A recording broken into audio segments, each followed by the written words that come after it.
Hello folks, Paul here once again with another how-to video for you. This one is how we are going to clean hookah vases with a little bit of science. Yeah, that sounds a little bit grand, but you know what? It's actually pretty accurate. What we have laid out here is the tools and components that we're going to need for this project. Number one is a sponge. It is a normal kind of kitchen-style sponge with the scrubby pad on one side, smooth on the other, which I have cut two chunks out of. You'll notice one of them is a little different, and the reason for that will become apparent just a little bit later. We have a pair of snips, which is just your standard snips. You can use most household scissors, anything that's going to easily cut a sponge. I've got a craft style blade here, like an X-Acto knife with a nice sharp blade, and I have some cyanoacrylate, some crazy glue, and some soapy water, and then the star of the show, which are these two items here. These are rare earth magnets. This is a very large, kind of ridiculous rare earth magnet that I bought, well, just because I'm a kind of a geek and I love magnets. And you'll notice that these are strong enough that I just affected the magnets that are in there, and some of you may have noticed that I accidentally moved that one with this magnet when I was picking it up. This guy is a pile of magnets. These are little half-inch rare earth magnets that I got from Lee Valley Tools. These are amazingly strong for their size. All rare earth magnets are. And you can see that they really want to hang out together. So, what we're going to do is we take one of these little squares of sponge, we choose a side, we take our X-Acto knife, we very carefully, without cutting toward our fingers or thumbs, we cut a small pocket into the sponge that is going to allow us to insert one of those magnets into the center here, which I'll show you. So, just one of these little magnets. Oops. And one of these little magnets can be a big trouble if you let go of it. Goes right in the center here.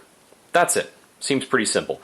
Now we take some of the crazy glue. I suggest getting normal crazy glue, not this stuff. I have the thin cyanoacrylate for my wood turning projects, but normal crazy glue is a little thicker and a little easier to manage. So all you do is you have your opening here, you put a little bit on the outside, pinch it together, and at that point we have this.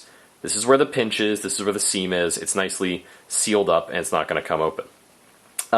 Now, what I'm going to do is I'm going to make a big version of that, and I will show you that on camera, one that is going to house this giant silly magnet. So here we go. Make sure you're working on a stable surface. Again, don't cut toward your hands or fingers or anything like that. And this should cut fairly easily. It's just sponge. All you're doing is inserting the blade, small motions, don't get too excited or overzealous. It is better to take a little extra time than to wind up with a very, very sharp razor in your finger. Let's see, is that deep enough? Almost. Open that up just a little bit more.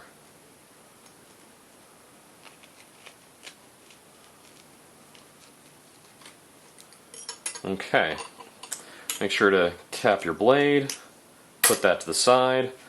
Yeah, that feels about good. Let's see if it fits the magnet. Just about. There we go. Alright, this one you don't have to seal up. Oh, and I should note that you don't need a magnet this large. This is a little ridiculous. This magnet alone has a draw weight of about 64 pounds, which is a little insane. Something half this size, I can almost guarantee would do the job just as well. So, we insert the large magnet into here. We take, and keep our magnets separate. We take our vase that needs some cleaning, which you can see is a little grody, and we pour in some soapy water.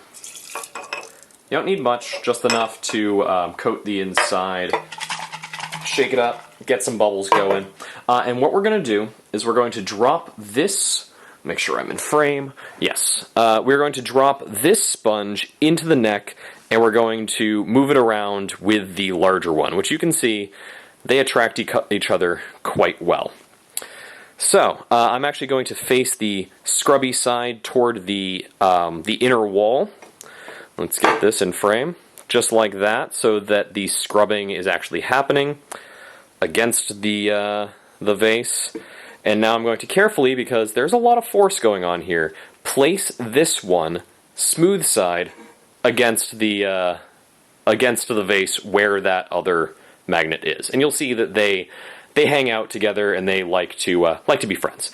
So, now we're going to take this, and while we are using the larger sponge with the larger magnet to lightly clean the outside of the vase, the scrubby pad on the inside is moving around and scrubbing all that gunk that builds up inside of a hookah vase. Isn't that cool? I am a fan of this method.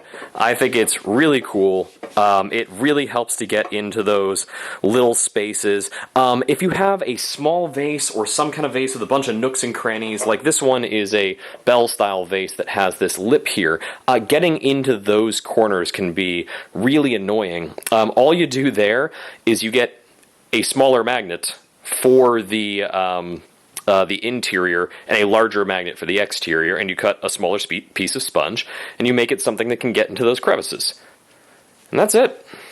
It works really well. I don't know how well you guys can see because this is a frosted vase, but it does the job very nicely, and this is going to be my new go-to method for cleaning the insides of my hookah vases.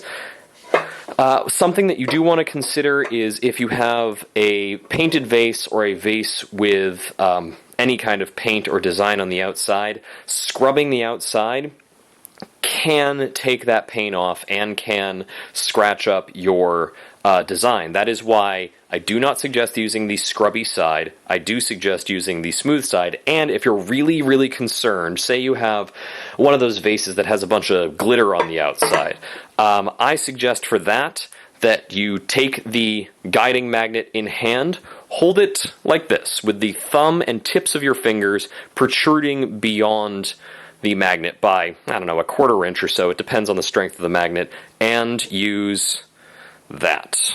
Let's see. Well, I need to... Come on. Remember, magnets have poles, so...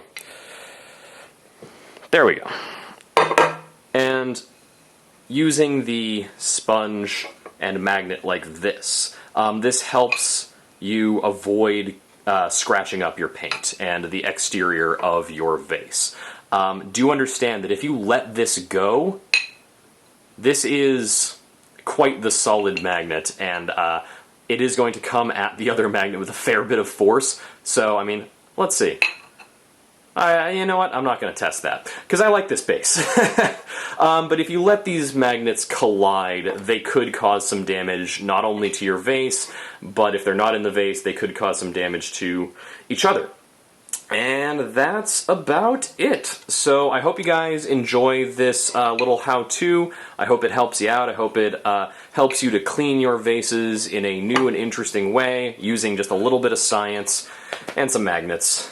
And I'll see you guys next time. This is Paul for Hookah.org saying thank you very much for joining us. Please go down below, like and subscribe, give us that thumbs up, and I'll see you guys next time. Happy smoking.